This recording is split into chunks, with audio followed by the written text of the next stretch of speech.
విదురుడు వచ్చాడు, నమస్కరించాడు. వచ్చావా నాయన? సంజయుడు పాండవుల దగ్గరికి వెళ్ళొచ్చాడురా. వచ్చిన దగ్గర నుంచి వాడి మాటలు చూడబోతే నన్ను ఊరికే దూషించాడు. మానుష శక్తి యొల్లడు సమంచిత దైవమయుదియుండు, నీపై నయతండు పుణ్యమును పాపము పెట్టినవాడు, నీవు నీ సూను వశంబగాని ఒక చొప్పడ చెప్పవు, కర్ణ సంబలాధీనము కార్య నిశ్చయము. ఉన్నవన్నీ దూషణంతా చేసేశాడు. నీ మీద పెట్టాడు పుణ్యం పాపం ధర్మరాజు. నువ్వు నీ కొడుకు శకుని చెప్పినట్టు వింటావు. నువ్వు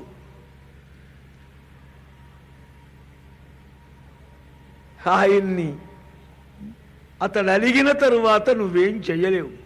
ఏవేవో అన్నాడురా విదురా. నాయన, నువ్వు ధర్మాత్ముడివి, నాకు కొంచెం జాగరణ నిద్ర పట్టడం లేదు, మనశ్శాంతి కలిగే మాటలు, పుణ్యమైన ధర్మమైన మంచి విషయాలు చెప్పమన్నాడు. మనశ్శాంతి లేనివాడు మా భారతానికి రావాలి కానీ సినిమాకో రేసు పందాలకో మనశ్శాంతికి అది కాదు, సద్విషయం మీద మనశ్శాంతికి రావాలి. ఆయన ఒక్క మాట అడిగాడు, నిద్ర పట్టడం లేదా అన్నాడు. నిద్ర పట్టని వాళ్ళు లిస్ట్ ఇస్తా, అందులో నువ్వు పడ్డావేమో చూసుకోమన్నాడు. అభియుక్తం బలవత దుర్బలం హీన సాధనం, హృతస్వం కామినం చోరం ఆవిశంతి ప్రజాగరాహ. నిద్ర పట్టని వాళ్ళు ఎవరంటే తాను బలహీనుడై సాధనము లేక పరమబలవంతుడైన గొప్పవాడితో కయ్యం పెట్టుకున్నవాడికి నిద్ర పట్టదన్నాడు. తన ధనమంతా పోగొట్టుకున్న వాడికి నిద్ర పట్టదు. కామం పెరిగిపోయి కామాత్ముడై ఉన్నవాడికి నిద్ర పట్టదు. దొంగ కూడా నిద్ర పట్టదన్నాడు. నువ్వు చూసుకో, కామివా దొంగవా, ఈ దోషాల్లో నీకేం పట్టలేదు కదా. ఖచ్చితున్న పరవిద్యేషు కృధ్యన్న పరితప్యసే, పరద్రవ్యాల ఆపోషణ పట్టాలనే దురుద్దేశ్యంలో నీ మనస్సు పరిగెత్తడం లేదు కదా. మహారాజా అంటే ఏమంటాడు? నాయన, నీ యొక్క ధర్మమైన శాంతికరమైన పుణ్యమైన మాటలు వినదలిచానురా తండ్రి. మా ఈ రాజర్ష వంశంలో మహాతత్వజ్ఞుడవు నీవేనుందా యమధర్మరాజు విదురుడంటే. అప్పుడు చెబుతున్నాడు, రాజా లక్షణ సంపన్న త్రైలోక్యస్య అధిపో భవేత్, ప్రేష్యగా తే ప్రేషితశ్చైవ ధృతరాష్ట్ర యుధిష్ఠిరగా. నీ తమ్ముని కొడుకు పెద్దవాడు, రంజనశీలుడు, సర్వలక్షణ సంపన్నుడు, ముల్లోకాలకు కూడా అధిపతి కాదగినవాడు, నీకు చెప్పు చేతల్లో ఉండే విధేయుడు, వినయం కలవాడు ఆ యుధిష్ఠిరుడు. రాజా, వాణ్ణి నువ్వు అడవులకు పంపావు, మనశ్శాంతికి ఇంకేముంటుంది శాంతి. విపరీతశ్చ తత్వం భాగధేయేన సమ్మతః అక్షితం ప్రత్యయ ప్రక్షయచ్చైవ. నీవు అదృష్టహీనుడవు, రాజ్యాధిపత్యానికి అనర్హుడవు, యోగ్యత లేనివాడివి, నేత్రములు లేవు గనక నీకు రాజ్యాధికారం లేదు. వైషమ్యం లేని దివ్య స్వభావం, దయ, సద్గుణములు, ధర్మ ప్రవృత్తి కలిగిన నీ కుమారుడు యుధిష్ఠిరుడు నీవు గురువు అనే భావంతో నీ యందు భారం ఉంచి ఎన్ని బాధలైనా పడ్డాడు. నువ్వు చూడబోతే దుర్యోధనుడు శకుని కర్ణుల మీద పెత్తనమిచ్చి, పేనుకు పెత్తనమిచ్చి తల మీద పెట్టుకొని జుట్టు పెరగాలంటే పెరుగుతుందా? నీ పని అంతే. ఆత్మజ్ఞానం ఇవే విదుర నీతులండి. చక్కని దృఢమైన ప్రయత్నం, సుఖదుఖాలని సహించగలిగి ఉండటం, ధర్మమంతే నిత్యమైన బుద్ధి ఉండటం. ఈ దివ్యమైన సంపద ఎవణ్ణి కార్యముల నుంచి మరలించదో వాడు సర్వసమర్థుడు, పండితుడు అని పేరు. పండానామ జ్ఞానం, వివేకి. కష్టసుఖాలు రావచ్చు, కకృతి పనులు చేయకూడదు. సుఖదుఖాలు కలగచ్చు, ధీరత్వం పోకూడదు. అది జ్ఞాన లక్షణం. ప్రశస్తములైన పనులు చెయ్యాలి, శాస్త్రము నిషేధించిన పనులు చేయకూడదు. ఆస్తికుడై ఉండాలి. పరలోక వేద ధర్మ దేవ విశ్వాసం ఉండాలి, శ్రద్ధ గలవాడే ఉండాలి. ఇది జ్ఞాని. జ్ఞాని అంటే 10 మందికి చెప్పడం పాండిత్యం కాదు. కోపం కానీ, సంతోషం కానీ, గర్వం కానీ ఎవడికైతే తననేదో గొప్పగా చూసుకోవటం బడాయి గిర్రని ఉంటాడు ఒకడు. ఈ దుర్లక్షణాలు ఎవడిని పురుషార్థాల నుంచి తొలగించవో, వీటి వల్ల ఎవడు వక్రమైన పనులు చెయ్యడో అతడు వివేకి. చేసిన పని తెలియాలంటే కానీ ఇతరులకు చెయ్యబోయే పని ఎప్పుడు తెలియకూడదు. ఇది రాజనీతి. ఇందులో మానవనీతి, లోకనీతి, ధర్మనీతి, వేదాంతం, రాజనీతి ఇన్ని ఉన్నాయి ఈ విదుర వాక్యములయందు. హెచ్చు తగ్గులు, బల అబలాలు, తను చేసిన పని నుంచి తనని ఏమీ తప్పించవు. మిన్ను మీద పడ్డా చేసే పని చేస్తాడు. కామం కంటే పురుషార్థమైన అర్ధపురుషార్థాన్ని కోరుతాడు. యథాశక్తిగా చెయ్యగలుస్తాడు, యథాశక్తిగా చేస్తాడు. కొంతమంది శక్తికి మించింది చేద్దాం అనుకుంటారు, ఏమీ చేయలేరు. ఇంకా ఉత్తమ లక్షణం చెబుతున్నారు. క్షిప్రం విజానాతి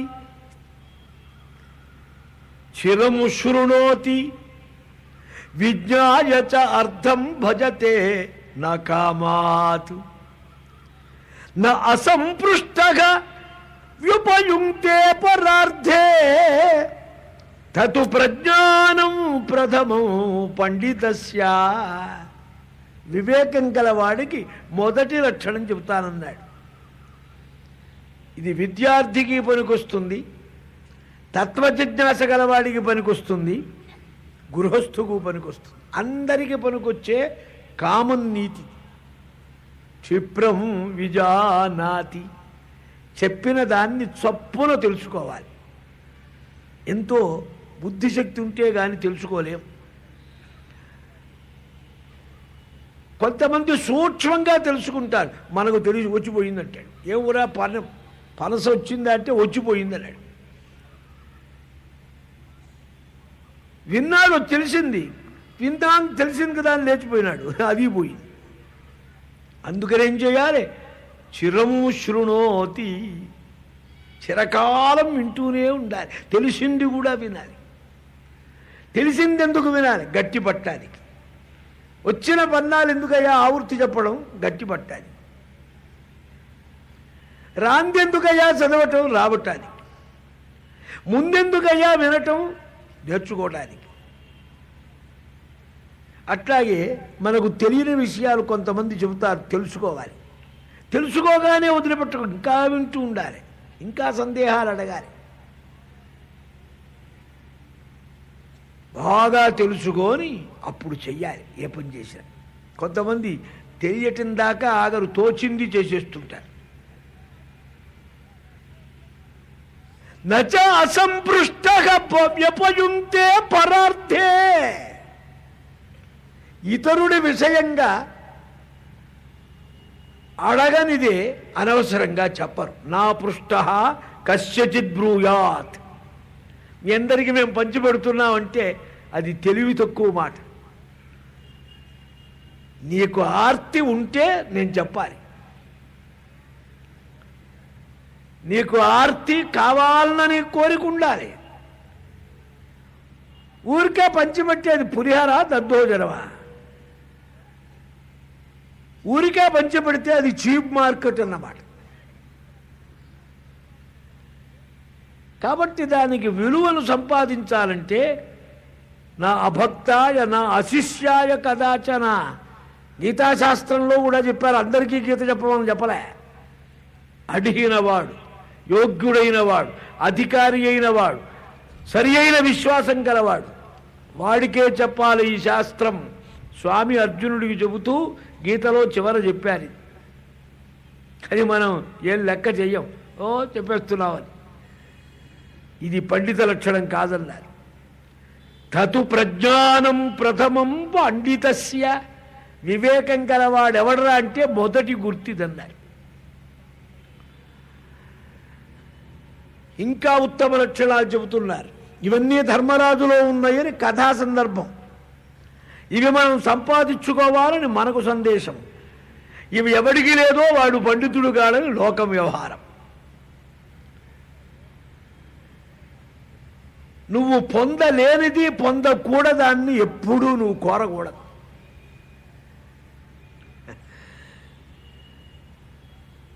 దాని టైం వచ్చింది, అది నశించిపోయింది, దాన్ని గురించి ఎప్పుడు ఏడవకూడదు. ఎందుకు ఏడుస్తే వస్తుందా? ఆపద వచ్చింది, మోహపడద్దు. టైం వచ్చింది, దాని పని చేసింది. వర్షం వస్తుంది అనుకున్నాం ఇందాక, మనం ఏడుస్తూ కూర్చుంటే అది అవుతుందే? దాని టైము అది వస్తుంది. బాగా నిశ్చయించి కానీ ఏ పని చేయకూడదు. ఒక పని చేస్తే అందులో నువ్వు దూరకూడదు. ఓ పని చేస్తే దాంట్లో దూరితే ఏమైంది తెలుసా? చెడిపోతే నువ్వు ఏడుస్తూ కూర్చుంటావు. ఎత్రే కృతే యది నసిద్ధ్యతి కోత్ర దోష. ట్రీట్మెంట్ ఇచ్చాడు బాగా శ్రద్ధగా, చాలా దగ్గర రిలేటివ్ ఆయన, బతికించాలని కోరిక, లక్షల రూపాయలు పెట్టారు పేషెంట్ తరఫు వాళ్ళు, ఇన్వెస్ట్మెంట్ తెచ్చారు, అమెరికాలోనే వైద్యం జరిగింది, వాడు చచ్చి కూర్చున్నాడు. ఈ డాక్టర్ గారు ఏడుస్తూ కూర్చుంటే మళ్ళీ వాడు ప్రాక్టీస్ చేయక్కర్లే. డాక్టర్కి ధీరత్వం ఎక్కువ ఉండాలి. ఒక ఆయన్ని తెచ్చారు, పేషెంట్ చాలా సీరియస్గా ఉన్నాడు, వాడికి ఎక్కేళ్ళు వస్తున్నాయి. డాక్టర్ గారు ఎక్కేళ్ళు వస్తే నేనేం చేయనన్నట్టు ఏడిచావులే, వాడు ముందే చచ్చాడు. ఈ మాట వినగానే చచ్చాడు వాడు. ఇంకో 2 గంటలు బతిగా వాడే పాపం. కాబట్టి బాగా ఓర్పు, సహనం, ధీరత్వం ఉండాలి. వస్తూ ఉంటాయి, పోతూ ఉంటాయి. నువ్వు లెక్క పెట్టుకుంటే నువ్వు పని చేయలేవు. కాలమును వ్యర్థం చేయకూడదు.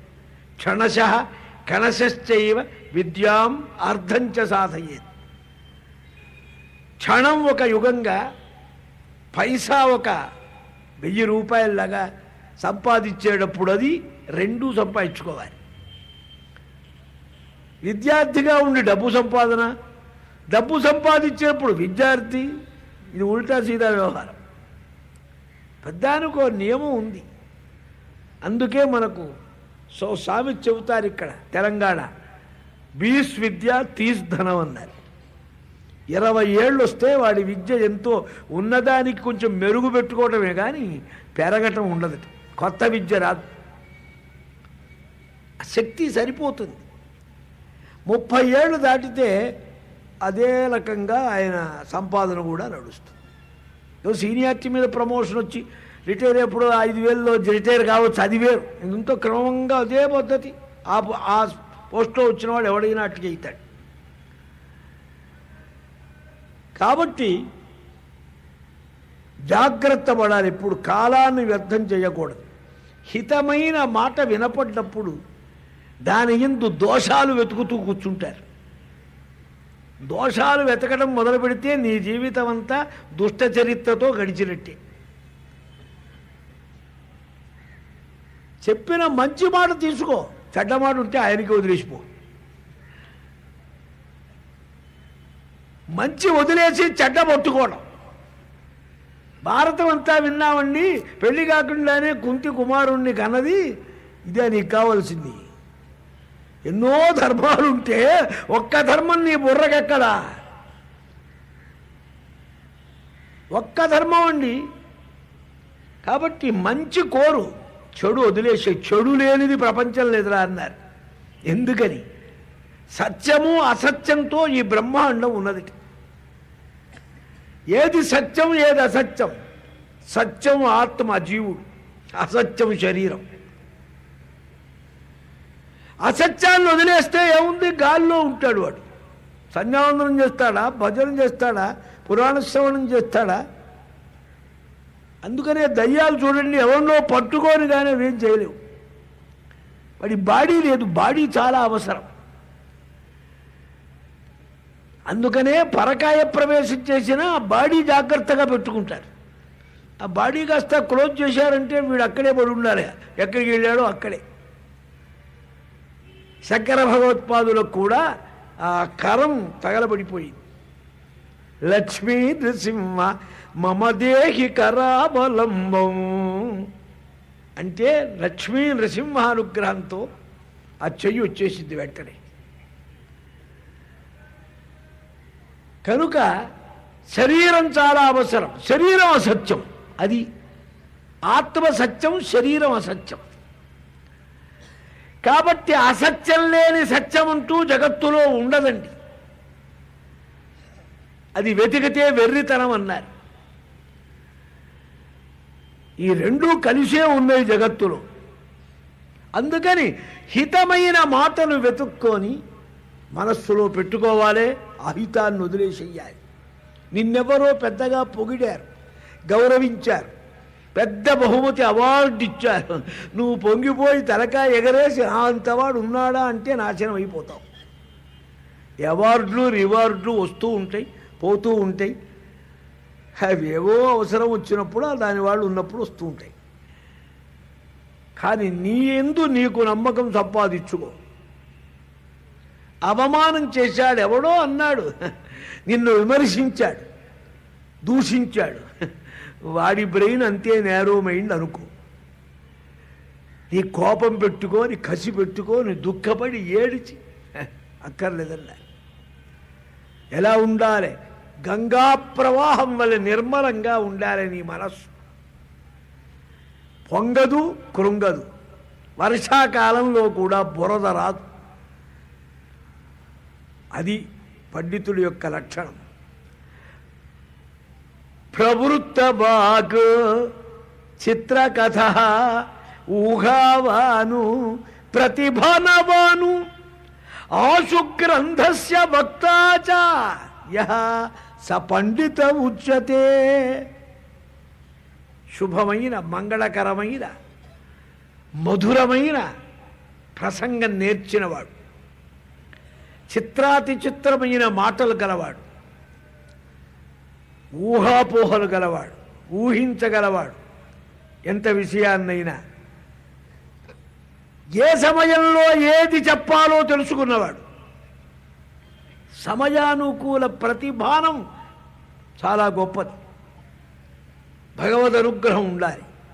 తొందరగా గ్రంథాన్ని ప్రవచనం చేయగలవాడు, ఎంత గ్రంథమైనా చెప్పగలవాడు, అతడు పండితుడంటే.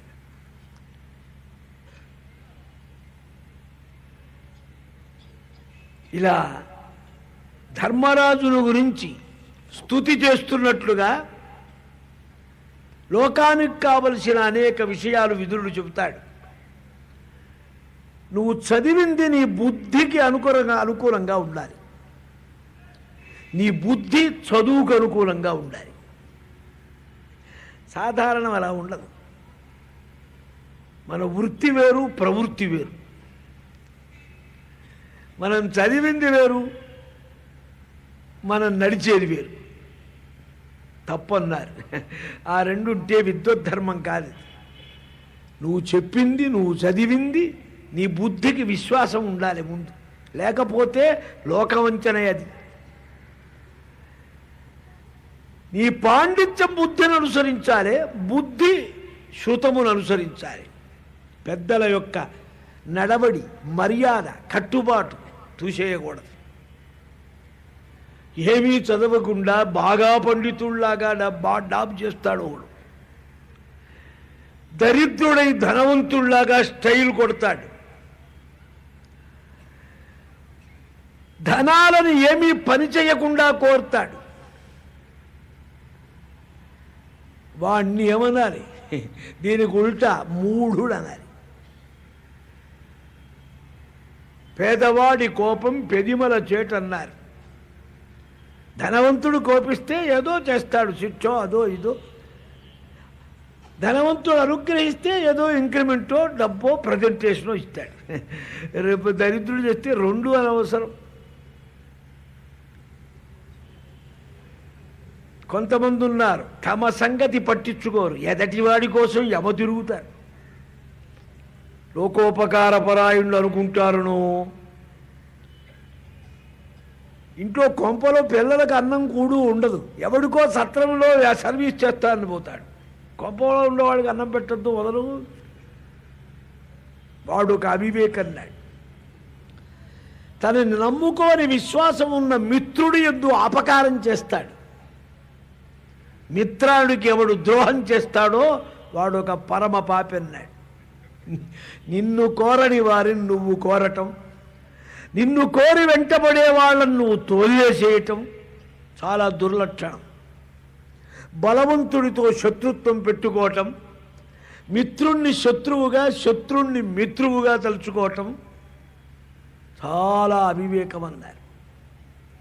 తొందరగా చెయ్యాలంటే కొంతమంది చూడండి, జాగు జాగు జాగు.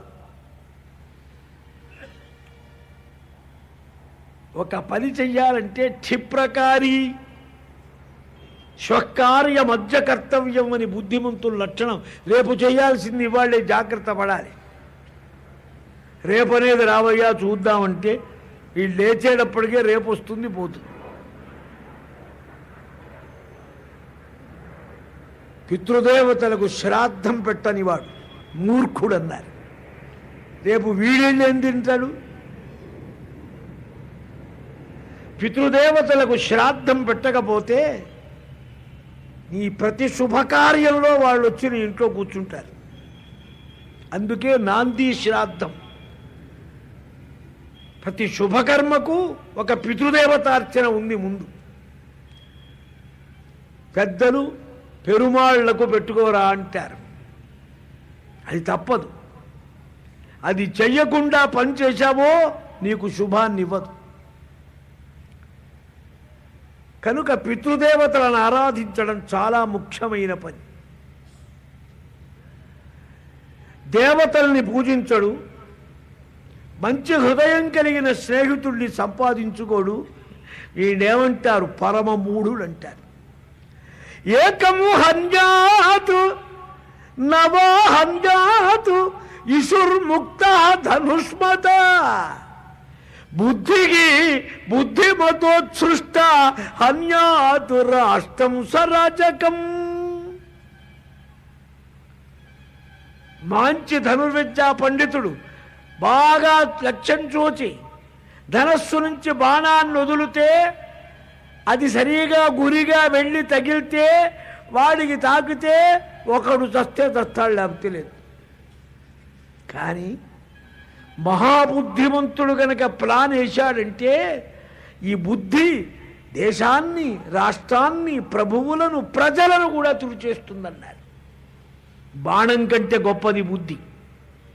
నీ బుద్ధితోటే జగత్తంతా నడుస్తూ ఉంటుంది. పరమేశ్వరుడు బుద్ధి ఎందే ప్రతిభాసిస్తూ ఉంటాడు.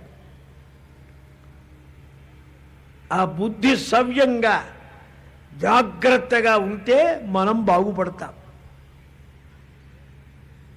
అందుకే రథం శరీరం అన్నారు, సారథి బుద్ధి అన్నారు.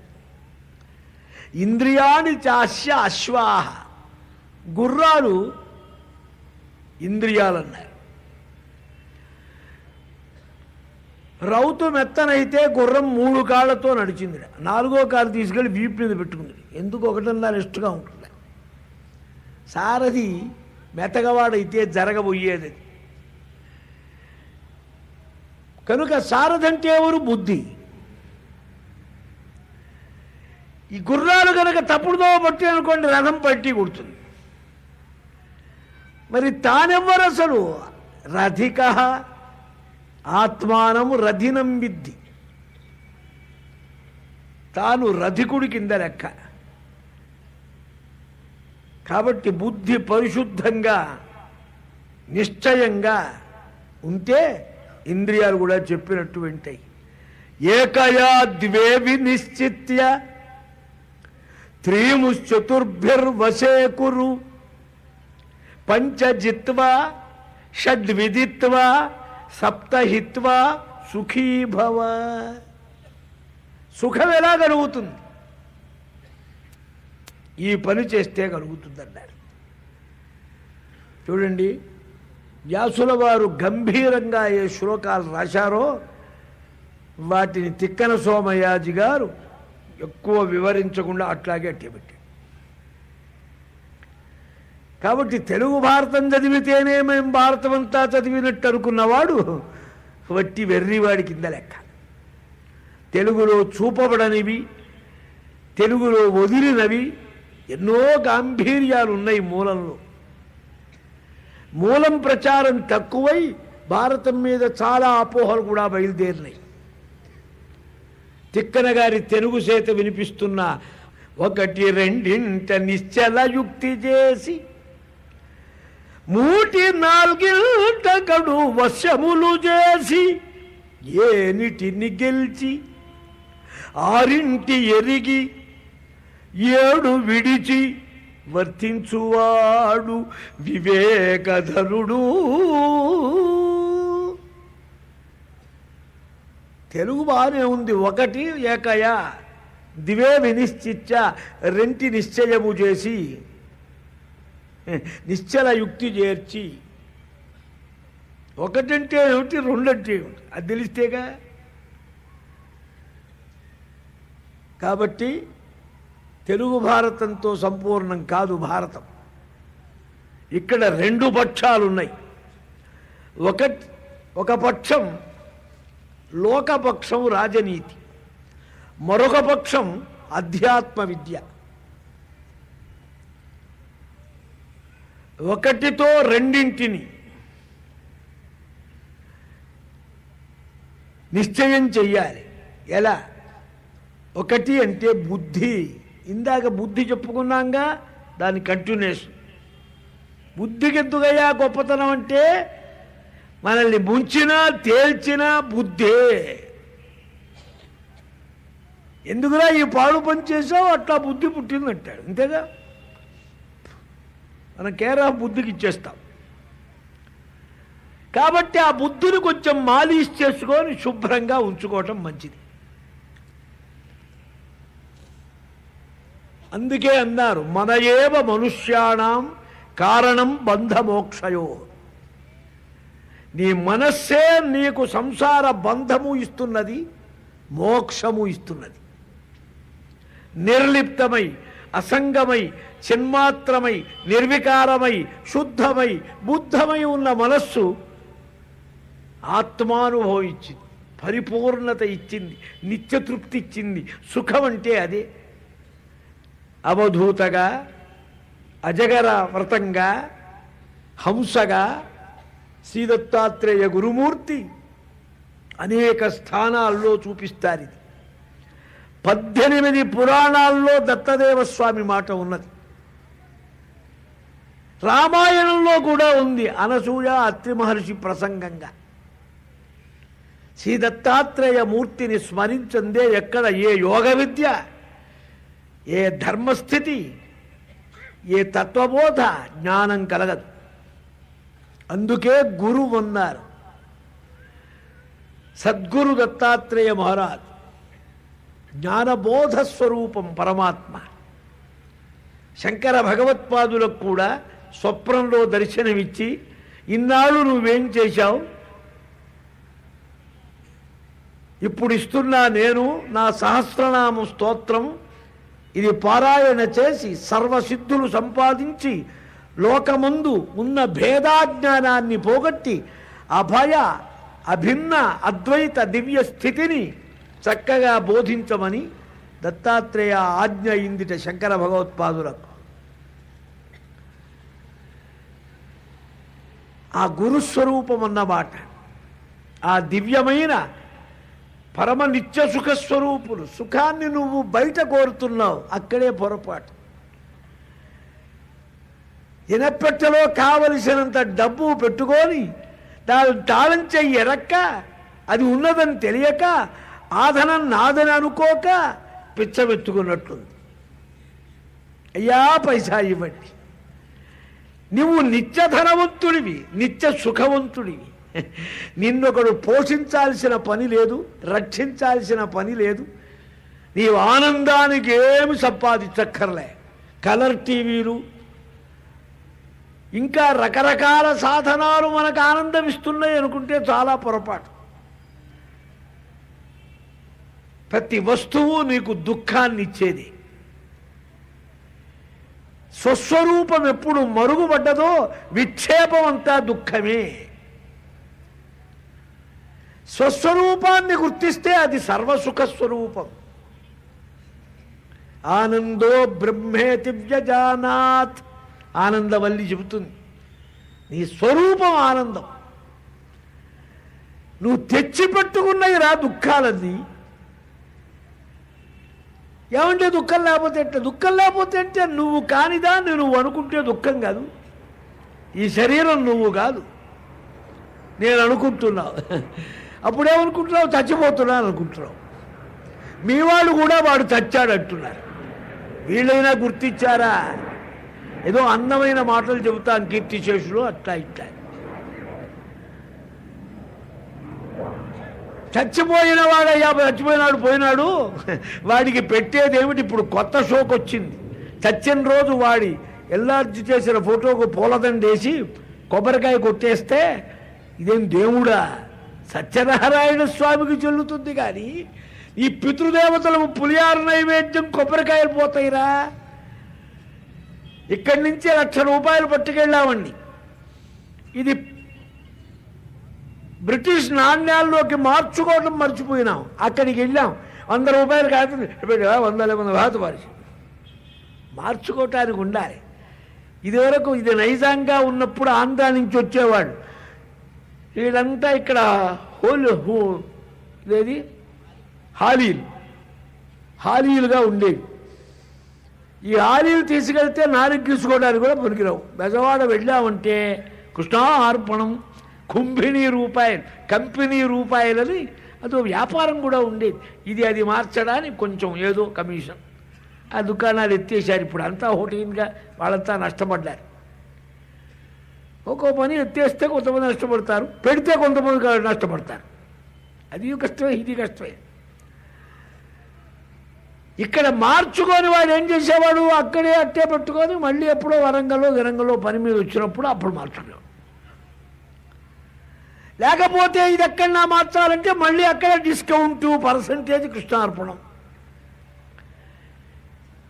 వేదవది ఖమ్మం మెట్టు నుంచి విజయవాడకి వెళ్ళేటప్పటికే కమిషన్తో డిస్కౌంట్ అయితే, ఇక్కడి నుంచి పరలోకానికి వెళ్ళాలంటే అవి ఎట్టా ఉండాలి చెప్పండి? మా నాన్నగారు వంకాయ ఉల్లిపాయ తినేవాడు, నేను పెడతానంటే నో ఎక్స్పోర్ట్ చెయ్యి రూపాయలు. అక్కడ లేరండి, షిప్ ఎక్కడానికి వెళ్ళేటప్పుడు అక్కడ అధికారులు లేరు. ఏదో స్మగుళ్ళు పోనిస్తారా? పైగా ఈ సొత్తు ఎక్కడ తెచ్చావు నీ మీద కేసు కూడా పెడతారు. అట్లాగే దేవలోకానికి ఎలా పంపాలి, పితృలోకానికి ఎట్లా పంపాలి? ఏమంటే హాలిండ్ ఉత్తరం రాయాలి. ఈ కవరు పనికిరాదయ్యా, అది 6 రూపాయలు ఆ కవరు, ఇది 75 పైసలు. ఇంగ్లాండ్ అయితే అది 6 రూపాయలు.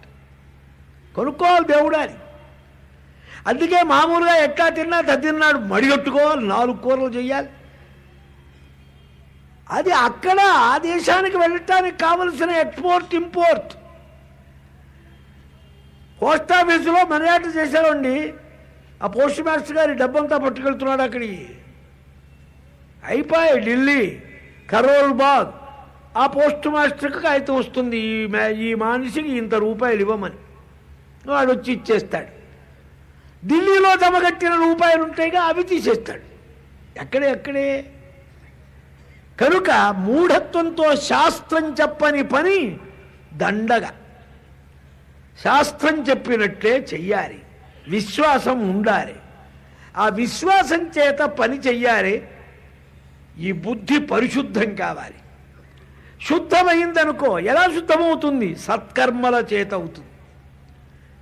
దేవపితృకార్యాభ్యాన్న ప్రమదితవ్యం, మాతృదేవో భవ, పితృదేవో భవ, ఆచార్యదేవో భవ, అతిథి దేవో భవ. ఇవన్నీ ఆర్డినెన్స్ అండి. వేదం అంటే విధివాక్యాలు. సేవించు, దేవకార్యాలు, పితృకార్యాలు సమృద్ధిగా చెయ్యి, నీకు వచ్చే అశుభాలు పోతాయి. శుద్ధమవుతుంది మనస్సు. ఈ బుద్ధితో నీకు అర్థమవుతుంది ఎలా ఏది నిత్యం, ఏది అనిత్యం. లోక వ్యవహారంలో ఏది చెయ్యవచ్చు, ఏది చెయ్యకూడదు. ఇది రాజనీతి. రాజనీతిలో ముగ్గురుని నాలుగురితో వశం చేసుకోమన్నారు. 3 చతుర్భి వశేకురు. 3 అంటే ఏమిటి? 3 పార్టీలు ఉన్నాయి లోకంలో. మిత్ర, శత్రు, ఉదాసీన. మీకు నియరెస్ట్ ఫ్రెండ్ ఉంటాడు, అలాగే నీ పొడగిట్టని వాడు ఉంటాడు. సహజం అది. సూర్యచంద్రుడు అంటే రావుకేతువులకు గిట్టదు, ఏం లెక్కే ఉందని పుట్టుకలోనే ఉంటాయి అవి. ఇంకోడు ఉంటాడు, ఏమండి మాకు ఉద్యోగం వచ్చిందండి, మంచిది. ఆయన పోయిందండి, మరి పోయిందా? ఉద్యోగం వచ్చినా ఒకటి, పోయినా ఒకటి. వీడు ఉదాసీనుడు అన్నారు. ఏమండి ఆ అబ్బాయి ఉద్యోగం వచ్చిందంటే కొంచెం ఏదో స్వీట్ ఆట, మనకే మన పిల్లవాడు వచ్చిందా ఏమిటి ఏదో. మిత్ర, శత్రు, ఉదాసీనుడు. మరి వీళ్ళని జాగ్రత్తగా పెట్టుకోవాలి. ఎలా? సామోపాయం చేతనే ఎప్పుడూ మిత్రుణ్ణి దగ్గర పెట్టుకోవాలి. దాన భేదాలతో ఉదాసీనుణ్ణి పెట్టుకోవాలి. ఇంట్రెస్ట్ లేదు కదా, వాడు అటు ఇటు ఏదైనా పర్వాలేదన్నాడే, వాడికి కొంచెం మంచి చేసుకుంటూ, ఏదైనా మంచి వ్యవహారంగా మాట్లాడుతూ, వాడికి కొంచెం చదువు చేసుకుని, ఎందుకంటే వాడు అటు ఇటు పట్టించుకునేటట్టు కొంచెం మన ఇంట్రెస్ట్ కలిగేట్టుగా చేసుకోవాలి. ఉదాసీనుడి దగ్గర సామం, దానం భేదం. సామం పనిచేయదు. మిత్రుడికి ఏదో నచ్చ చెప్పి, ఉన్న విషయం చెప్పి, మన బాధలు చెప్పి ఏదో చెప్తే సరిపోతుంది. ఇక శత్రువు ఉన్నాడు, వాండెలాగన్నారు, వాడికి అన్నీ ఉపయోగించమన్నారు. అవసరమైతే సామం, లేకపోతే దానం, అది కాకపోతే భేదం, డివైడింగ్, అది కాకపోతే వ్యాసి బాధటమేమడు. దండం దశగుణం భవేత్. సామదాన భేద దండాలు. ఇక 3 అంటే ఏమిటన్నారు? 3 చతుర్భి వశేకురు. 3 నీకు బాధకులు ఉన్నాయి ఎప్పుడు కూడా ప్రపంచంలో. ఏమిటి 3 అన్నారు? కామ, క్రోధ, లోభ. నరకానికి 3 పెద్ద గేట్లు ఉన్నాయి. ఈ 3 గేట్లలో కామాత్తులు, క్రోధాత్తులు, లోభాత్తులు అలా వచ్చారు. సార్ పదండి, సెంట్రల్ జైల్లో ఆహ్వానిస్తారే లోపలికి. ఈ 3ంటిని గెలవాలి. దేంతో గెలవాలి? శమ, దమ, ఉపరమ, శ్రద్ధ. 4. శమం అంటే అంతరింద్రియ సంకల్ప వికల్పాలు లేకుండా ఊరికేదో ఆలోచిస్తూ వాటికి మనస్సుకు బుద్ధి చెప్పాలి. నోరు మూసుకోవాలి. ఇంద్రియ నిగ్రహం, బాహ్యేంద్రియాలు, ఈ శబ్దస్పర్శ రూపరసగంధాల్లో పడిపోతూ ఉంటామే, దాన్ని కంట్రోల్ చేయాలి. ఉపరమం, ప్రతి విషయం నుంచి అన్టచబుల్గా ఉండాలి. పాయసం తిను, లొట్టలేవోకు. ఆవకాయ తిను, అబ్బా మళ్ళీ తిన అట్ట అనుకోకు. వాడు దొరికింది ఆవకాయ. ఏదైనా అనుభవించు, నీ వందులో మునగవోకు. చక్కగా సాక్షిగా ఉండు. ఆత్మ ఉన్నది, సత్యమైనది, జీవుడు నిత్యుడు, జన్మరహితుడు, శాశ్వతుడు, అవ్యయుడు. దీనికి ఏం చెప్పింది? ఉపనిషత్తులు చెప్పినాయి, వేదం చెప్పింది, ఆచార్యులు గురువులు చెప్పారు. శ్రద్ధ, విశ్వాసం. విశ్వాసంలో ఉందండి బ్రహ్మాండం అంతా. దేవుడు ఆయనకు కనపడ్డాడు, నీ పక్కనే ఉన్నాడు, ఆయన మాట్లాడుతున్నాడు నీతో. నీవు కనపడలే, నీకు విశ్వాసం లేదు, మరి ఏం చేస్తాం? ఒక ఆయన వచ్చి శివాలయంలోకి బూటుకాలు పెట్టి లింగం మీద పెట్టేశాడు. శివుడు పూజారిని పిలిచి, అరే ఆ కాలు తీయించరా అన్నాడు. నాకు చెప్పేవాడికి వాడికి చెప్పకూడదయా? ఆ వెధవకు నేను కనపడనురా, నీకు నేను కనపడతాను. దేవుడు కూడా కనపడేవాడికే చెబుతాడు. మీ దేవుడు మాకు కనపడాలంటే నీకు అనే కన్ను ఉండద్దు, అందరికి కనపడతాడా? విశ్వరూపం ప్రదర్శించారు రాయబారం సభలో. ఎంతమంది చూచారన్నారు? భీష్మ, ద్రోణ, విదుర, సంజయ. అంటే చూడటానికి వచ్చారే గెస్టులు. నారద, కణ్వ, పరశురామాది మహర్షులు చూశారు. మరి ఉన్నవాళ్ళంతా ఏమైనా ఎంతో మూర్ఛలో మోహితులైపోయినారు. దుర్యోధన, దుశ్శాసన, వికన్న, ఎవడు చూడలే. ఎందుకని చూడలే? వాళ్ళకి ఆ నేత్రం రావద్దు, అధికారం ఉండాలి. శ్రద్ధతో పరమాత్మ దర్శనం. ఈ శ్రద్ధ, శమ, దమ, ఉపరమ శ్రద్ధలతో కామ, క్రోధ, లోభ. కామాన్ని సంకల్పరాహిత్యం అనేది కంట్రోల్ చేస్తుంది. దమం ఉందే క్రోధాన్ని కంట్రోల్ చేస్తుంది. లోభాన్ని ఉపరమ శ్రద్ధలు కంట్రోల్ చేస్తాయి.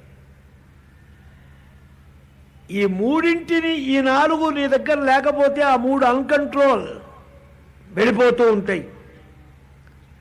పంచజిత్వా, రాజనీతి పక్షంలో కూడా 5 గెలవాలి. 5 అంటే ఏమిటి? ఇంద్రియాలు. తక్షు, శ్రోత్ర, జిహ్వా, గ్రాణ, శబ్ద, స్పర్శ, రూప, రసగంధ. 5 తన్మాత్రలు అన్నారు. మహద్ అహంకారాల నుంచి 5 తన్మాత్రలు పుట్టినాయి. తన్మాత్ర అంటే మాత్రలాగా. అది డెవలప్ అయినాయి, పంచభూతాలైనాయి. వాటి ఫలాస్వాదన పంచ గుణములైనవి. శబ్దస్పర్శ రూపరసగంధాలు విషయములు. వీటిని గ్రహించడానికి నీకు 5 ఇంద్రియాలైనవి.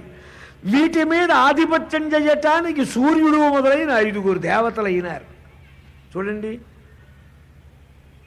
ఇంత చిన్న పాస్పోర్టు సైజు ఫోటో ఈ పందిలికి మించిన మెల్లార్జు చేసేస్తాడు పెద్ద ఫోటోగ్రాఫర్. అలా సంసారం అంతా పెరిగింది. ఇంత పెరిగింది ఎక్కడికి పోతుందన్నారు? ఆ ఎన్లార్జ్మెంట్ తీసేస్తే అంతా పోయి, పాస్పోర్ట్ కూడా లేదు. కాబట్టి 5 ఇంద్రియాల చేత బంధింపబడుతున్నావు సంసారమందు. వీటిని గెలు. ఇంద్రియాన్ని పీకేయమల్లే, నీ కంట్రోల్లో పెట్టుకో. నీ కంట్రోల్లో పెట్టాలంటే యోగాభ్యాసము, భక్తి స్వభావము, వైరాగ్యము, భగవద్ అనుగ్రహము ఉండాలి. ఊరికే కంట్రోల్ పెట్టాం కన్నా బయట ఉంటే ఆ చైన్ సరిగా పడలేదు అంటే సైకిల్కి మళ్ళీ కష్టపడన్నా, ఒక్కొక్కని తీసన్నా, కొంచెం లూజ్ అయిందని గట్టిగా చేసన్నా అటాచ్మెంట్ చేయొచ్చు. ఇది అటాచ్ కాదే. కాబట్టి కర్మ, యోగ, జ్ఞాన, శ్రద్ధ, ఉపాసన, భక్తి అనేక మార్గములతో చెయ్యాలి. ప్రభువు కూడా అంతే, లోకంలో కూడా అంతే. ఇంద్రియ చాపల్యం, చెవు, ముక్కు, నాలిక చెప్పిందల్లా చేశామంటే చచ్చామే. నాలిక ఎప్పుడు అపథ్యం కోరినట్టు పథ్యం కోరదు. నీకు హితమైంది తినొద్దంటుంది, నీకు అహితం తినమంటుంది. అందుకే ఇది తినండి, ఆకుకూరలు తినండి, ఆకు తినబుద్ధి కాదు. ఆలుగడ్డ మహాప్రమాదం, చామగడ్డ మోసం, కందగడ్డ నీకు విపరీతమైన. కొంచెం 2 కిలోలు కంద ఉంటే తెచ్చిపెట్టండి సార్. ఒక ఆయన విశాఖపట్నం వెళ్తుండే, అవండి బిజవాడలో దిగుతారా, విజయవాడ మార్కెట్లో పెండలం దొరుకుతుంది, ఇక్కడ దొరికి చావటం లేదు. అపథ్యం నువ్వు ఎంత దూరం నుంచన్నా తెచ్చుకొని, ఏదో డ్రగ్గు దొరకలే జర్మన్ నుంచి తెప్పించినట్టుగా వెధవ దుంపకూరలు కూడా అపథ్యాలు తెప్పించుకుంటాం. పచ్చం తినండి బాబు, డాక్టర్లు చెబుతారు. పచ్చం అనేటప్పటికే నోరు మూతుందండి. పాలు తాగవయ్యా, కాఫీ తాగొద్దన్నారు డాక్టర్. చెప్తాడు డాక్టర్ చెప్పినట్టు ఎవరు వస్తాడు? ఎంతసేపటి కాఫీ మీద పోతుంది కానీ పాల మీద పోదే. అలాగే ఈ మనస్సు ఇంద్రియములను కంట్రోల్ చెయ్యలేక పరాక్ వస్తువుకు వైపు వెళుతున్నది కానీ ప్రత్యేక వస్తువు వైపు వెళ్ళటం లేదు. అలా చేస్తే 6 తెలుసుకోమన్నారు, 6 తెలియాలి. రాజనీతిలో కూడా ఎవరు ఏమిటన్నారు? సంధి, విగ్రహ, యాన, ఆసన, ద్వైధీభావ, సమాశ్రయ. రాజనీతిలో షడంగం చాలా ముఖ్యం. మంత్రాంగంలో ఇది. ఒకరితో సంధి చేసుకోవాలి, ఒకరి మీద యుద్ధం చెయ్యాలి, ఒకరి మీదకి వస్తున్నా జాగ్రత్త కబడదారనాలి. ఒకరి దగ్గరికి వెళుతున్నట్టు వెళ్ళి మధ్యలో డోర్నకల్లో ఆగిపోయి కూర్చోవాలి. అక్కడ పనుండి ఆగారు, వస్తున్నారయ్యా అని. నిజంగా వస్తే వాడే గెలవడు, రాకుండా ఉంటే వీడు ఖాతరు చేయడు. ద్వైధీభావ, డబ్బిచ్చ కొంతమందిని పెట్టి వాళ్ళల్లో వాళ్లకు డివైడింగ్ పార్టీలు చేల్చడానికి చూస్తారు. చూడండి ఎంత అట్టాలు పడతారో, అహోరాత్రాలు. మనం ఇట్లా కూర్చున్నాం కానీ అందరికీ నిద్ర పడుతుందా ఈ రోజుల్లో? వాడిని ఇక్కడ చీల్చాలి, వీడిని అక్కడ చీల్చాలి. చీల్చడం ఎట్లా, పేల్చడం ఎట్లా, కోల్చడం ఎట్లా, రకరకాల. ఇది రాజనీతిలో చాలా గొప్పదన్నారు. ఈ డివైడింగ్ పాలసీ పెట్టే పాశ్చాత్యులు మనల్ని ఇట్లా నాశనం చేశారు. బ్రిటిష్ వాళ్ళు మనల్ని పాడు చేయటానికి మనలో మరుగు పెట్టేశారు. ఆర్య ద్రావిడ అన్నాడు. పురాణాల రీత్యా స్పష్టంగా చెబుతున్నా, ఏ పురాణం కానీ ఏ ధర్మసూత్రం కానీ ఈ కంట్రీలో ఆర్యుడు లేడు, ద్రావిడు లేడు. అంతా ద్రావిడులే, ఆర్యుడే లేడు. ఆర్యులనే వాళ్ళు నాజీల నుంచి వచ్చారు. చాలా బ్రెయిన్ గల వాళ్ళు. వాళ్ళు ఎత్తులు పై ఎత్తులు పెట్టి ఎక్కడ వాళ్ళని అడగబెట్టారు, రాచారు, పీల్చారు. ఏం హిస్టరీ రాశారండి వాళ్ళు? పాడు చరిత్రలు రాసి మన బుర్రంతా తొలిచేశారు, చెదపురుగు తొలిచినట్టు. వాడు పోయినా 100 ఏళ్ళు అయినా మనం కోలుకునేట్టు లేదు. వాళ్ళ వాసన, వాళ్ళ అనుకరణ, వాళ్ళ భాష, వాళ్ళ డిసిప్లిన్, వాళ్ళ సూటు, వాళ్ళ హ్యాట్, వాళ్ళ హెడ్డు, వాళ్ళ స్పీచింగ్, వాళ్ళ టాకింగ్, వాళ్ళ ఈటింగ్, వాళ్ళ అన్నీ వాళ్ళవే. యుక్తితో మన చరిత్రల్ని పాడు చేశారు, భేదభావం పెట్టారు. పాశ్చాత్యులు పెట్టిన మహాప్రమాదం. ఆర్యలేడు. నేను చదువుకున్న హిస్టరీస్, సోషల్ స్టడీస్, వాళ్ళు చెప్పినవన్నీ చదివినవన్నీ చూస్తే ఎంత హంబక్కో చెప్పడానికి వీల్లేదు. ఇది పచ్చి మోసం. చరిత్రను మోసం చేస్తే మన బుర్రను దోచవచ్చని వాళ్ళకు తెలిసింది. తెలివిగల వాళ్ళు. కాబట్టి రాజనీతిలో ఇది పకడ్బందీ అన్నారు. భేదం, నీకు వాడికి పొరి పెట్టడం. ఎంతసేపు అండి? నిమిషం. ఇది శత్రువు ఉన్నాడే, వీలైతే సంధి, లేకపోతే విగ్రహం, లేకపోతే ఆసనం, లేకపోతే యానం, ద్వైధీభావం, ఏది లేకపోతే ఏం చేయాలన్నారు? పోలీస్ యాక్షన్ అప్పుడు నైజాం నవాబు గారు చేసినట్టు చేయాలి. తెల్ల జెండా చూపించడం. సమాశ్రయ. బాబో నీ వాడిని నేను, నువ్వేం చేస్తావు నీ ఇష్టం. నిన్నటిదాకా మన పోస్టు పడగొట్టాలని చూశాడు, పార్టీ చీల్చడానికి చూశాడు, ఎంతో కుయుక్తులు పన్నాడు. ఏం లాగని తెల్లవారి పొద్దున్నే వచ్చాడు పూల పళ్ళని తీసుకొని, అయ్యా నీ బానిసం, నీ ఇష్టం. ఇంకేం చేస్తాడండి? అన్ని కాళ్ళ మీద పడ్డారంటే ఇది కూడా ఒక ఎత్తేనన్నారు. 6 ఇవి తెలియాలి. పరాజ్యం పరిపాలించాలంటే ఊరికే రాజ్యంలో కూర్చోగానే నడవదు. ఇక వేదాంతులకు తత్వపక్షంలో ఏమిటన్నారు? 6 తెలియాలన్నారు. ఈ ప్రతి వాడికి ఉన్నవి 6.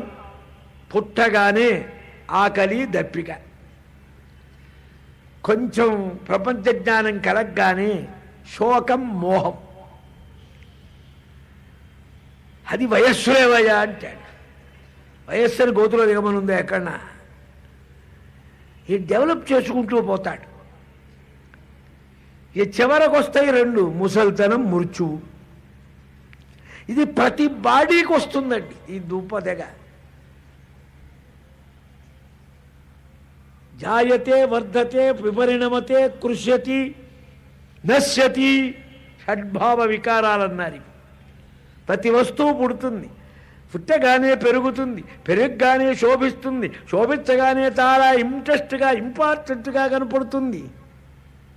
అట్లా అట్లా ఉండి మెల్లగా రాకులు రాలిపోతాయి, వచ్చినవన్నీ పోతాయి. 6 నెలలకు కానీ పళ్ళు రావు. పైపొన్నొస్తే కష్టంరా. మొదటి మాట రాదు. మాట రాకపోతే సై అత్త, అమ్మ ఏవో కొన్ని కావాలని నేర్పిస్తారు. వాడి దగ్గర కూర్చొని ఊరికే వాగుతుంటారు. వరలగా వాడు ఏదో అంటాడు, అక్కన పోయి కుక్క అంటాడు. మొదలు మాట వస్తే మంచిదని, ఒక మాట వస్తే చెడ్డదని, ఎన్ని సెంటిమెంట్లే మనం కల్పించుకున్న మాయాజాలం. ఈ బ్రహ్మాండం అంతా మనం నిర్మించుకున్నాం, కట్టుకున్నాం. పిల్లవాడు లారీ ఇసుక తోలారండి పక్క ఇల్లు రిపేరింగ్కి రోడ్డు మీద. సాయంత్రానికి కూలి వెళ్ళిపోయినారు. ఫ్రెష్గా ఉంది ఇసుక. ఇసుక అంటే చిన్నతనంలో పిల్లలకి ఎంత ఆనందం. చప్పున వెళ్ళి కూర్చొని కాలు పెట్టి గుడిసె కట్టాడు. ఇదో బంగళా అన్నాడు, దీని పూలతోట అన్నాడు, పార్కింగ్ అన్నాడు, ఇక్కడ వెల్ అన్నాడు, ఇక్కడ మీటర్ అన్నాడు, ఇది కాంపౌండ్ వాల్ అన్నాడు. దానికి నైషీలు చేశాడు.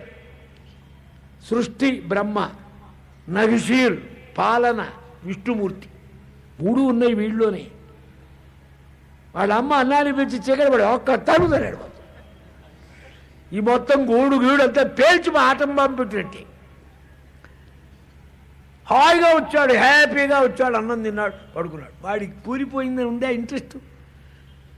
మన కొంపకి ఎవడన్నా అద్దెవాడు మేకు కొడితే గుండెల్లో కొట్టాడు. ఏమయ్యా ఊరికే మేకులు కొడతారు. మేకులు కాదండి, క్యాలెండర్ సరిగా లేకపోతే పెట్టారయ్యా. పొద్దున్నది రాత్రి దాకా చూడండి, ఆ పిన్ని గారికి ఒకటే మేకులు కొట్టరే. ఒళ్ళు మండిపోతుంది ఆ ఇంటి యజమానికి. అంత అధ్యాస పెట్టుకున్నాం మనం. మనది అంటే కారు, వేధవ ట్యూబు మనది అనుకున్నాం కదండి. నేను దుంపదగా ఈ మమకారంతో అంతా భ్రమే. ఇవి ఆటోమేటిక్గా ప్రతి ప్రాణికి వచ్చేవి పోయేవి. అంటే నీకు దుఃఖం ఎక్కడుంది? అయ్యా ఒక్క హీరో 1400 మంది రౌడీళ్ళు కొట్టాడు మొన్న సినిమాలో. వాడి బొంద కొట్టాడా? ఫోటోగ్రాఫర్ కిక్కయ్యా చిట్టాడు. వాడసలు కదలడు, కింద పడ్డాడు, కొండ మించి పడ్డాడు సార్, డూపు రాది. ఆ సినిమా స్టూడియో తెలిసిన వాళ్ళకు తెలుస్తుంది. నా బోటి ఎర్రంగళప్పుడు చూస్తే ఆ జుడ్డుతో పడ్డాడు. ఎంత గొప్ప హీరో అండి. అది కాదండి, ఈ హీరో గారు ఏ ఫిలింలో ఏ హీరోగా వేసినా ఇంతేనన్నాడు అన్నాడు. ఈడే కాదురా, ఎవడు హీరోగా వేసినా అంతే, నేను హీరో ఉన్నా, డైరెక్టర్ అదే చేస్తాడు. సమభావం జగత్తును ఇంద్రజాలంగా నువ్వెప్పుడు గుర్తించావో, ఈ ఆకలి, దప్పుకొలు, శోక, మోహాలు, జరా, మృత్యువులు ప్రతి ప్రాణికి ప్రతి వస్తువుకు వెంట ఉన్నాయని విదిత్వా గుర్తిస్తే చాలన్నాడు. గుర్తుంటే నీకు దుఃఖం రాదు, గుర్తుంటే నీకు అటాచ్మెంట్ ఉండదు, నువ్వు సాక్షిగా ఉంటావు. పంచజిత్వా షడ్విదిత్వా సప్తహిత్వా 7 వదిలేసేయమన్నారు. 7 అంటే ఏమిటన్నారు? రాజనీతిలో వ్యసనాలు, సప్త వ్యసనాలు అంటారే, మృగయ అక్ష దిబా స్వాప పానం, 7 వ్యవహారాలు పరిపాలన చేసే రాజనీతిజ్ఞుడికి పనికిరావు. చాలా తటస్థంగా ఉండాలి, వదిలేసేయాలి. ఇక మనమే వదలాలి 7 అన్నారు. 7 మనని పట్టుకో పిశాచాలలాగా ఉన్నాయి. ఇందాక చెప్పానే 5 ఇంద్రియాలు. ఇది ఈ 5 ఇంద్రియాలని నడుపుతున్న ఒక ఆయన ఉంటాడు, నడిపే ఆయన. కెమెరాలు మీకు ఇక్కడ కనపడుతున్నా ఇన్స్ట్రక్షన్ ఇచ్చేవారు వేరే ఉంటారు. మనకు ట్రైను పట్టాల మీద వెళ్తుంటూ కనపడుతున్నా, కాజీపేట దాటి వెళ్తున్నా రైల్వే కంట్రోలర్ ఉంటాడు అక్కడ. అరే ఆపేసాయి బండి. చార్మినార్ 8ంటికి వచ్చింది, 2:30 దాకా పడుతుంది. ఎందుకంటే కంట్రోలర్ గారు లైన్ క్లియర్ ఇవ్వలే. కంట్రోలర్ చేతిలో ఉంటుంది వ్యవహారం, రిమోట్. టీవీ కూడా అంతే, విమానాలకి ఇప్పుడు అంతే. ఈ కంట్రోలర్ ఎవరున్నారు? ఇంద్రియాలు చెప్పాం మనం. దీనికి కంట్రోలర్ ఉన్నాడు, మనోబుద్ధులు. మనస్సు ఏమిటి, బుద్ధి అంటే 2 ఒకటే. కానీ ఒక స్టేజ్లో మనస్సు, ఒక స్టేజ్లో బుద్ధి. సంకల్ప వికల్పాలు చేసేటప్పుడు మనస్సు అన్నారు. అది చేద్దాం, ఇచ్చేద్దాం, నిన్న అనుకున్నా కానీ ఇవాళ ఇంట్రెస్ట్ లేదండి అంట. ఈ వికల్పం. నిన్న సంకల్పం. ఈ దసదీయ ఈ వెధవ మనస్సు ఉందే, నిన్న చేయమంటుంది, ఇప్పుడు వద్దంటుంది. అక్కడే భారతం చెప్తున్నారు, విందామని అనిపిస్తుంది, కూర్చున్న తర్వాత లేచేద్దాం అనిపిస్తుంది. ఏమయ్యా ఎందుకు లేచావు అన్నాడు. ఏ బుద్ధి పుట్టి లేచాడు. ఎందుకు వచ్చావు అన్నాడు. అది బుద్ధి పుడితేనే. ఈ రమ్మని పొమ్మని నీకు ఎవడు చెప్పాడన్నాడు. ఎవడో చెప్పాడు, ఎవడి మనస్సు వాడికే చెబుతుంది. కానీ వీడేమంటున్నాడు, నేను అనుకున్నానయ్యా అంటాడు. నీవేమిటి ఎదవ, నీకు మనస్సుకు ఏం సంబంధం ఉందా? నీకు మనస్సుకు ఏమి సంబంధం లేదు. అటాచ్మెంట్ లేని దాన్ని ఉన్నట్టు భావించడం. మాదేనండి అని, అంతేమిటి నువ్వు పెద్ద గౌరవంగా పడాయి. ఈ మనస్సు రెండోది నిశ్చయాత్మిక బుద్ధి. డిసైడ్ అయిపోయిందండి అంటామే, నిర్ణయం అయిందండి. చేద్దామా వద్దా, చేద్దామా వద్దా, డిసైడ్ అయిపోయింది. అర్ధరాత్రి మేము మీకు సహాయం చేయమన్నారు. అయిపోయి. కొంతమంది బుద్ధి దాకా వెళ్ళి మనస్సుకు వస్తుంటారు. వాళ్ళు తెలివి తక్కువ, వాళ్ళు ప్రపంచం ఎంత రకాలు. మళ్ళీ పిసుక్కోవడం, వెనక్కి ముందుకు వెనక్కి. పిసుగుడు అయిన తర్వాత అది రావాలరా, ముందే అది వచ్చిందని కొంతమంది ఓట్లు పెడతారు. పొగిడేవాళ్ళు, తెగిడేవాళ్ళు, నెగిడేవాళ్ళు, ఓ రకరకాలు. ఈ బుద్ధి ఉందే నిశ్చయాత్మకం, మనస్సు సంకల్ప వికల్పాత్మకం. మన్ని ముంచుతున్నది ఏమిటంటే ఈ 7, ఆ 2 వీటిని నడుపుతున్నాయి. మరి ఇంద్రియాలను గెలవమని చెప్పారు కదా అన్నారు. ఇదివరకు గెలవటం కంట్రోల్ అన్నారు. ఇప్పుడు మనోబుద్ధులతో కూడిన ఇంద్రియాలని ప్రవిలాపనం చేయటం అన్నారు. ఒకదాన్ని పడేసేయండి. ఎట్లా పడేయటం అన్నారు. ఎట్లా వచ్చింది అట్టాగేగా. అగ్నేరాప అభ్య పృథివీ తస్మాదాత్మన ఆకాశ సంభూత ఆకాశాద్వాయు.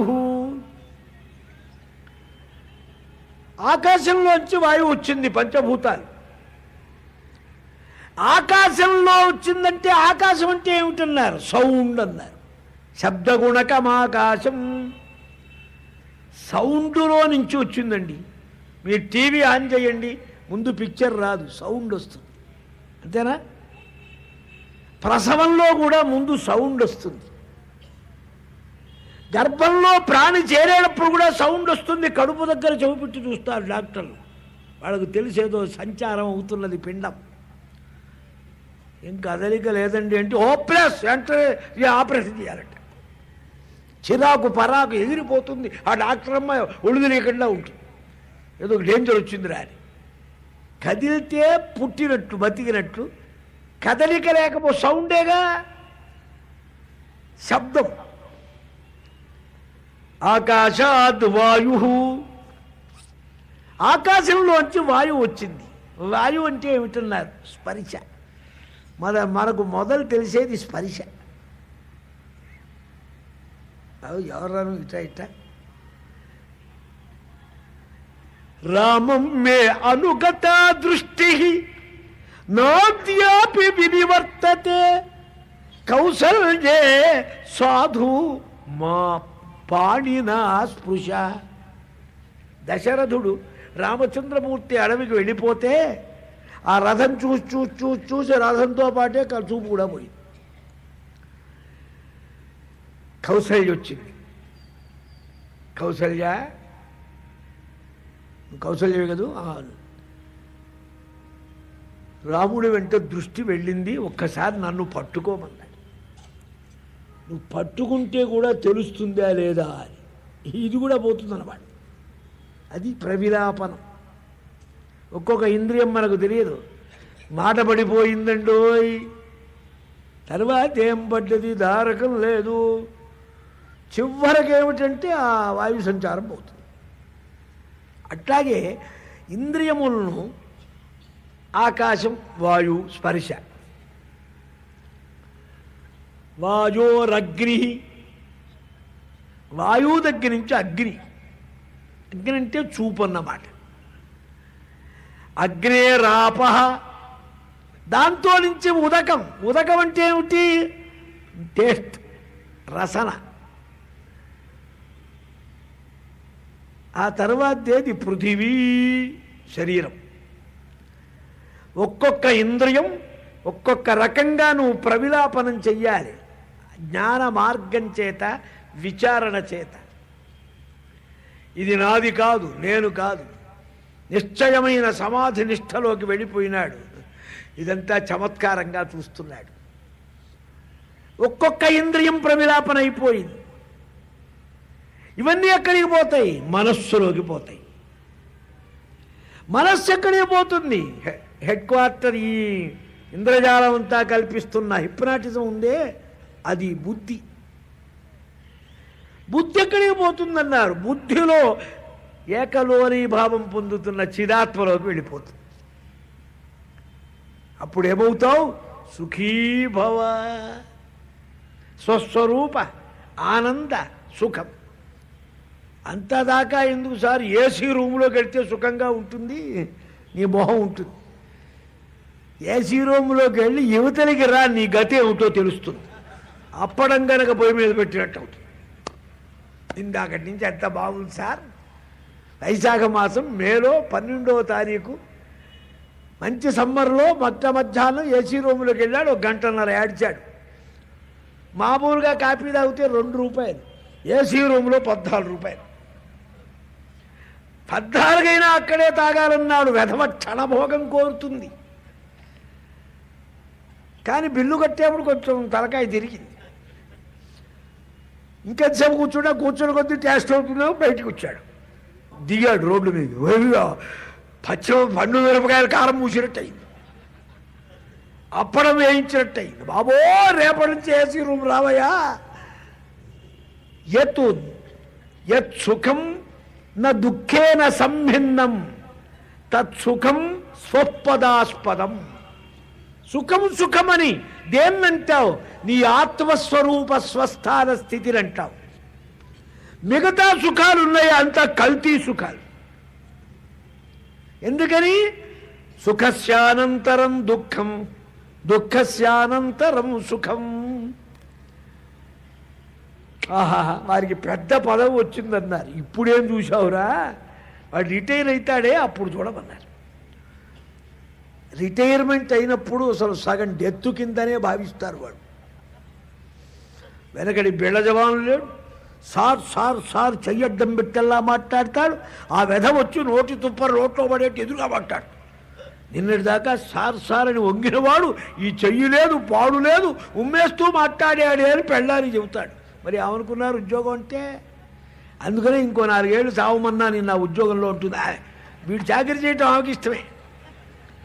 ఓపిక లేదంటే ఓపిక ఏమిటి? తినటానికి ఓపిక లేదు, పడుకోవడానికి ఓపిక లేదా? కానీ అధికారాంతమునందు చూడవలే ఆయయ్య సౌభాగ్యముల్. వేధం వాసనలు కొన్ని అలవాటై ఉంటాయి, అది వదిలిపెట్ట బుద్ధి కాదు, అవి ఉండవు ఇక్కడ. కాబట్టి సుఖం అంటే ఏమిటి చెప్పండి? సుఖం వెంట ఏది దుఃఖం రాదు అది సుఖం. ఇప్పుడు సుఖం, దాని వెంట సుఖం. పొద్దున బాగున్నావు ఉదయ, ఇప్పుడు ఏడుస్తాను నీ బొంద, ఇప్పుడు వచ్చింది కడుపులో నొప్పి. పొద్దున హాయిగా ఉంది, హ్యాపీగా 2 కాఫీలు తాగాను, ఇప్పుడు మావిడ టిఫిన్ పెడతారంటే కడుపులో నొప్పి. కాబట్టి సుఖమో దుఃఖమో వస్తూ పోతూ ఉంటాయి. ఇవే స్వసుఖం. బ్రహ్మవేత్తలకు, నిత్యానంద నిమగ్గులో ఉన్న వాళ్ళకి ఎప్పుడూ సుఖమే. అది అవధూతల లక్షణం, ఆనంద స్వరూప స్థితి. వారికి దుఃఖమే లేదు. దక్కను రాజ్యముంచు నకట ఇటు తమ్ముని భాగమీక. విదురుడు అంటున్నాడు ధృతరాష్ట్రుడికి, దక్కను రాజ్యముంచు నకట ఇటు తమ్ముని భాగమీక. నీవెక్కటి మృంగ చూచదు అది ఎట్ల అరుగున్. విను మీను లోలతన్ గ్రక్కున నామి సంబుచవి గాలము బృంగిన చాట్పు సూవే. ఇట్లికి ఉడైన నీ కొడుకు నుల్లమును నటులాడగూర్చునే. రాజ్యం దక్కిందని సంతోషపడ్డావు. ఏది తమ్ముడి కొడుకులను అడవికి పారేసి హాయిగా నా కొడుకు నేను ఆదివారం సోమవారం చొక్కా ఉన్నావని. అంతేగాని చేపలు పట్టేవాడు గాలం వేస్తాడు, ఆ గాలం చివర ఎర్రని తగిలిస్తాడు, అది చుట్టూ కదులుతుంటుంది. దానికి అదే ఆహారం పాపం. ఎర్ర కనపడేది ఇది మింగేద్దాం, డాక్కుని వచ్చిన ఎవరంతా అటు ఈ గాలం గొంతులో దిగబడుతుంది. వాడికి తెలుసు వెయిట్ ఎక్కువ, ఇటు తీసేస్తాడు, టప్పని ఉత్తర పడుతుంది, దాన్ని తీస్తాడు, బొట్లో వేసుకుంటాడు. ఈ మాయతో ఎవడైతే చప్పరింతకు బయలుదేరుతాడో,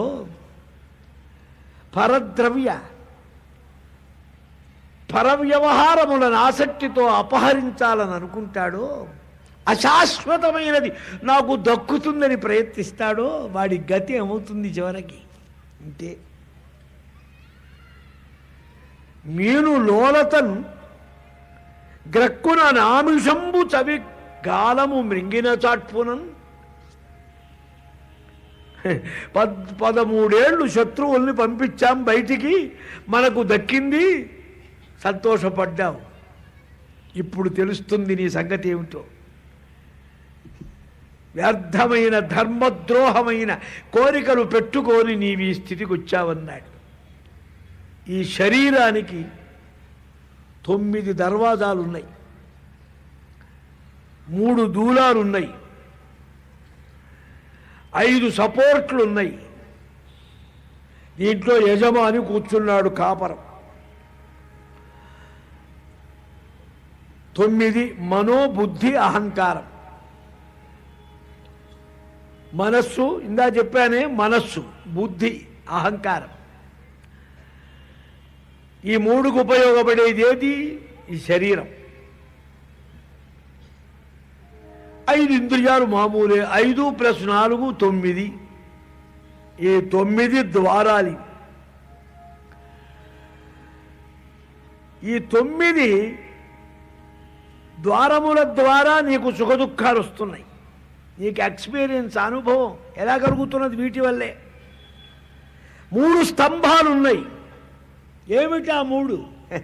ఈ ఇల్లు నిలవాలంటే గట్టి ఫస్ట్ క్లాస్ పిల్లర్లు వేసాం సార్, 3.5 2.5 పెట్టాము, మందం.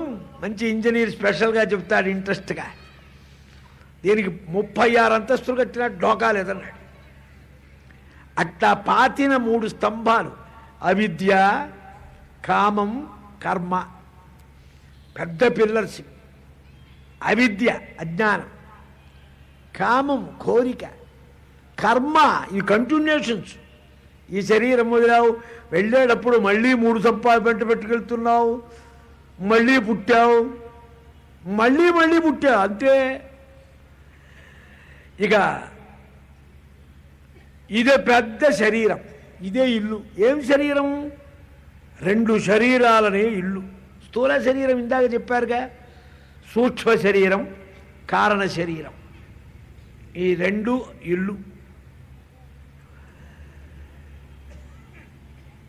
గ్రహించదగిన సాక్షులున్నాయి 5: శబ్ద, స్పర్శ, రూప, రస, గంధ. నీకు వెల్కమ్ పెట్టి నిన్ను బాగా ఇందులో దించడానికి అట్రాక్టివ్గా ఉంటాయి. ఏం గాలి వచ్చిందండి, చల్లటి గాలి, ఆహా ఎంత కంఫర్టబుల్గా ఉందండి. ఈ ఇంటిలో ఉండే వెంటిలేషన్, వెలుతురు, గాలి అంత బాగా ఉన్నట్టుగా 5 ఇంద్రియాలు. ఇక్కడ యజమాని గారు చేరాడు ఇందులో, గృహప్రవేశం. ఎవరాయన? క్షేత్రజ్ఞుడు, చిదాత్మ, చిదాభాసుడు అన్నారు. ఆయన ఆభాస పాలు చేశారు. ఇదంతా ఎవడు విచారించి తెలుసుకుంటాడో, నేను ఆభాస స్వరూపంలో వచ్చి చిదాభాసుణ్ణి చేరా, నేను నిత్యుణ్ణి, ఆనంద స్వరూపుణ్ణి, సత్యజ్ఞానమూర్తిని అని బాగా గుర్తించిన వాడెవడో వాడు జ్ఞాని, వాడు వివేకం గలవాడు. అయ్యా, మత్త, ప్రమత్త, ఉన్మత్త, శ్రాంత, క్రుద్ధ, బుభుక్షిత, త్వరమాణ, లుబ్ధ, భీత, కామీచతే దశ. 10 మంది ఉన్నారు, పెద్ద లిస్ట్. మదించినవాడు అంటే తాగుబోతు. ఇంకోడు ప్రమత్తుడు, ఎందుకంటే వాడు సావధానంగా ఉండడు. మీరేదో చెబుతూ ఉంటారు కానీ వాడు ఏదో ఆలోచిస్తూ ఉంటాడు. వాడికి నువ్వు చెప్పి కూడా యూస్లెస్. ఏదో మీరు ఇప్పుడు సరిగా లేరులేండి, రేపు మార్నింగ్ కలుస్తా మళ్ళీ అంటాం గుర్తిస్తే. లేకపోతే చెప్పుకుంటూ పోతే వాడు ఇంటిరొట్టే ఉంటాడు, ఏం ఎక్కదు. ప్రమత్తుడు. ఉన్మత్తుడు, పిచ్చివాడు.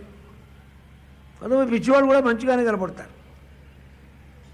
వాడేదో ఫ్రెండ్ దొరికాడు కదా, ప్లాట్ఫారం మీద రైలు వెయిటింగ్లో ఉంది, బాతాకాని మొదలుపెట్టాడు. వాడు పెద్ద నువ్వు ఉంటాడు, వాడికి ఏం చెప్తే ఏం లాభం?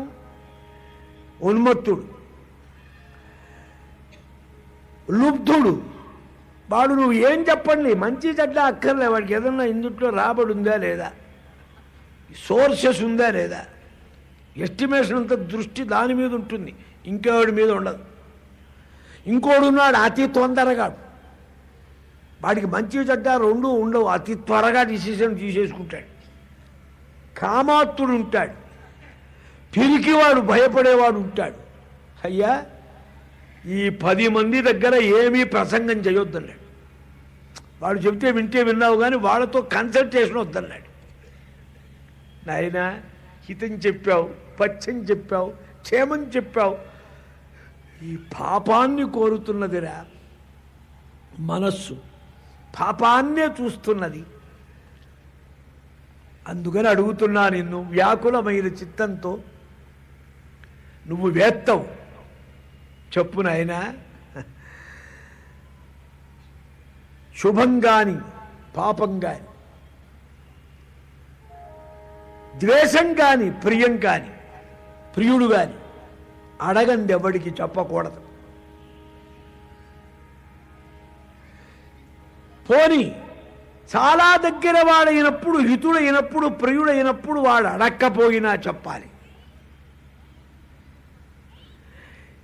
ఎవడు ఇబ్బంది పట్టం మనకిష్టం ఉండదో వాడు అడగని అడక్కపోని, కొడుకున్నాడు నీ మాట వినడు, వినకపోయినా నువ్వు చెప్పేది చెప్పాలి. నువ్వు చెప్పడం ఎందుకు అనుకోవద్దు. నువ్వు నాకు ముఖ్యుడవు గనక చెబుతున్నా విను. కపటంగా చేసినవి, ఉపాయం లేని పనులు సిద్ధించవు మహారాజా. ద్యూతాదులు, ఉపాయం కాని అనుపాయమైన పనులు చాలా పొరపాటు చేశావు. ఏవడైతే ధర్మ ప్రవర్తన కలిగి ఉంటాడో ఆ రాజుకు వసుధ, వసు సంపూర్ణ. పంటలు పడ్డవు, పండింది సారం ఉండదు, గనులన్నీ పూడుకోపోతున్నాయి, లోకంలో అన్నీ అయిపోతాయేమో కొన్నాళ్ళకు అనిపిస్తుంది. కొన్నాళ్ళకు పెట్రోల్ అయిపోతే, కొన్నాళ్ళకు నీళ్ళు అయిపోతే, కొన్నాళ్ళకు బొగ్గు అయిపోతే, కొన్నాళ్ళకి ఏమైపోకుండా ఎందుకుంటాయి? ధర్మం ప్రభువులో లేనప్పుడు అన్నీ అయిపోతూ ఉంటాయి. ఏ ప్రభువు ధార్మికుడై ఉంటాడో భూమి గనులిస్తూ ఉంటుంది, బంగారం ఇస్తుంది. భూదేవత ఇవ్వలేందున్నదా? తల్లి వసుధ పేరు, వసుధారయతి, ధనాన్ని ధరిస్తున్నది భూమి. అంతా భూమిలో ఉంది, నువ్వు తినేది భూమిలోనే, పుట్టింది భూమిలోనే, మళ్ళీ అక్కడికి వెళ్ళేది భూమిలోకి. నిన్ను భోగంలో ముంచి తేల్చేది కోలార్ గనులు, డైమండ్స్ ముట్టే గనులు, వెండి దొరికే గనులు, ఇనుప గనులు, రాగి గనులు, అన్నీ గనులేగా. ఏ యత్నం నీకు ప్రమాదకరం కాదో, ప్రజాహితం అవుతుందో ఆ పనే చెయ్యాలి. మదాలున్నాయి కొన్ని. ఏం మదం అన్నారు? విద్యా మద, నేను బాగా చదువుకున్నాను అదో పొగరట. ధనమద, డబ్బున్నవాడిని. తృతీయగా అభిజనో మద, మూడో మదం ఉంది. అవునో ఏమనుకున్నారు? మేము ఆ స్టేటస్, మేము పుట్టిన వంశం ఎటువంటిది, మా వంగడం పెట్టు ఆయు ఏమేమో చెబుతాడు. మా తాత బల్లెంబు చేబూని పుల్లేకు తూటుగా పొడిచినాడు. వాడి స్టేటస్ చెప్పుకుంటారు కొంతమంది. వాడు చేసి చచ్చింది ఏం లేకపోయినా వీడు చెప్పేది అద్భుతంగా. ఇవి కూడా మదం ఏంటండి? ఇది అవివేకులకు మదంట. వివేకం గలవాడికి ఎంత విద్య పెరిగితే అంత అణుకువ, అంత కలుపుగోల్తనంగా ఉంటాడు. ధనం బాగా పెరిగిన కొద్దీ చాలా తేలిగ్గా సులభంగా ఉంటాడు సత్పురుషుడు. ఉత్తమ వంశంలో పుట్టినప్పుడు ఇంకా ఉత్తమంగా, నిండు విస్తరి కదలదని, నిండు కొండ తొణకదని, అది సత్పురుష లక్షణం. అసత్పురుషులున్నారు, సత్పురుషుల చేత ఉపకారం పొంది కూడా అపకారం చేస్తారు. సత్పురుషుడున్నాడు, నిన్ను అపకారం చేసిన వాడికి కూడా ఉపకారం చేస్తాడు. నాయనా ఎంత గొప్పగా చెప్పావురా. అసలు ఆత్మస్వరూప వివరణ నాకు కావాలి, మనశ్శాంతి కలగాలి, చెప్పమన్నాడు. ఇక నేను చెప్పేది కాదన్నాడు. అది నేను అనుభవించడానికి అర్హుణ్ణి కానీ చెప్పేందుకు అర్హుణ్ణి కాదు. మా గురువుల్ని స్మరిస్తా, వారు వచ్చి నీకు చెబుతారంటే తెల్లవారుజామున 3:30 బ్రాహ్మ్య ముహూర్త కాలంలో విదురుడి చేత స్మరింపబడి సనత్కుమార యోగీంద్రుడు వచ్చాడు.